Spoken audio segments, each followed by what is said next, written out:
এক ছিল ছোট্ট একটা ছেলে, নাম তার রাফি। রাফি ছিল খুব কৌতূহলী, সবসময় নতুন কিছু জানতে চাইত। সে এক সুন্দর সবুজ গ্রামে থাকত, যেখানে সকালবেলা পাখিরা গান গাইত আর বাতাসে ভেসে থাকত ফুলের ঘ্রাণ। একদিন রাফি গ্রামের পেছনের জঙ্গলে খেলতে গিয়েছিল। খেলতে খেলতে হঠাৎ সে দেখল একটা ছোট্ট দরজা গাছের নিচে লুকিয়ে আছে।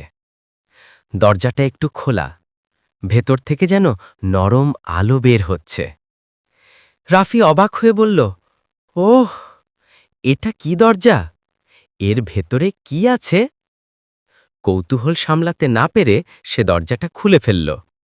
দরজা খুলতেই চারদিকে ছড়িয়ে পড়ল উজ্জ্বল আলো, আর রাফি এক নতুন জগতে চলে গেল, এক জাদুর বাগানে। বাগানটা ছিল রঙিন ফুলে ভরা, উড়ন্ত আলোককণা চারদিকে ভেসে বেড়াচ্ছে, আর পাখিরা মিষ্টি সুরে গান গাইছে।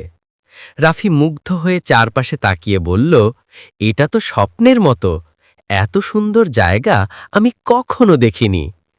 ঠিক তখনই একটা বড় লাল ফুল কথা বলল, রাফি, আমরা জানি তুমি খুব ভালো ছেলে, আমাদের সঙ্গে খেলো, আমরা তোমাকে সত্যিকারের আনন্দ দেখাব। রাফি অবাক হলেও ভয় পেল না। সে ফুলগুলোর সঙ্গে নাচল, গান গাইল আর পাখিদের সঙ্গে হাসল। তার মনে হচ্ছিল পুরো পৃথিবী যেন আজ তার বন্ধু হয়ে গেছে।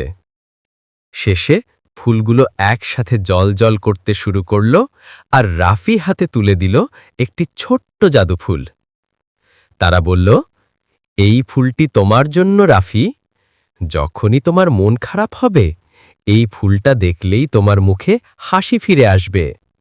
রাফি খুশিতে বলল, ধন্যবাদ বন্ধুরা, তোমরা আমার জীবনের সেরা উপহার দিলে। তারপর সে দরজা দিয়ে আবার গ্রামে ফিরে এলো। রাফি গ্রামের সবাইকে জাদুর বাগানের গল্প বলল। সবাই মুগ্ধ হয়ে শুনল আর হাসল।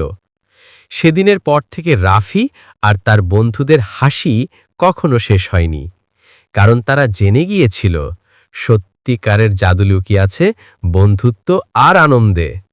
ফুল, হসন্ত আর ঝলমল করা বস্তুদেতা।